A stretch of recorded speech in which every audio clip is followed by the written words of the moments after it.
Қайырлы күн, құрметті қауым. Сіздердің алдарыңызда мемлекеттік тілде оқытатын, заречный жалпы білім беретін мұғалімдер, ата-аналар, балалар үндестігі.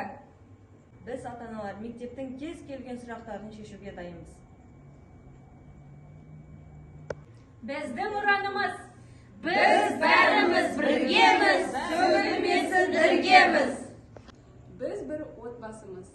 Өз балаларын жақсы білетін, болашағына бей-жай қарамайтын ата-аналар әрқашан көмек беруге дайынбыз.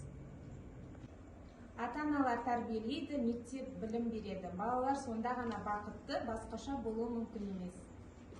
Мектеп пен ата-аналар ол ең мықты одақ. Оның нәтижесінде бақытты да тәрбиелі балалар тәрбиелейміз. Егер балалар мен мектеп ата-аналардың біріккен жұмысын көріп өссе, онда олар өздерінің оқуға деген қызығушылығы арта түседі.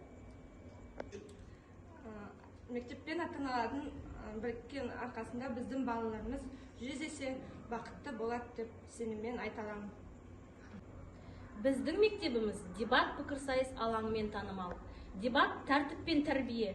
Оның тиімділігі білім алушылардың жалпы мәдени ой өрісін кеңейтеді. Оқушылар арасындағы академиялық білім деңгейін көтереді. Білім алушылардың шешендік сөйлеу өнері дағдыларын және сезіндіру әдістерін қалыптастырады. Зияткерлік, шығармашылық қабілеттер, зерттеу, ұйымдастыру дағдылары, коммуникативтік біліктері дамиды. Дебат ойынның барысында нақтылыққа, ойын тура жеткізіп, жүйелі ойлауға қалыптасады. Айтылған қарсы пікірге қарамастан өз ойының дұрыстығын дәлелдеуге үйренеді. Дебат клубының мүшелері әртүрлі облыстық республикалық сайыстарға қатысып, жүлделі орындарға ие болып жүр. Жалпы дебаттың жетістіктеріне тоқталар болсам, 2022 жылғы қазан айында республика күніне арналған әрекет уақыты мектеп парламенттерінің көшбасшылары мен пікір сайысшыларының бірінші республикалық слетіне қатысып, Күнкабаев Айбол сертификат алды.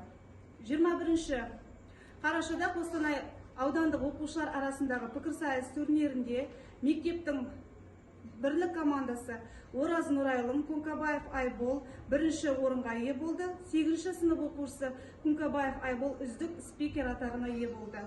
Біз бәріміз біргеміз, сөгілмесін іргеміз.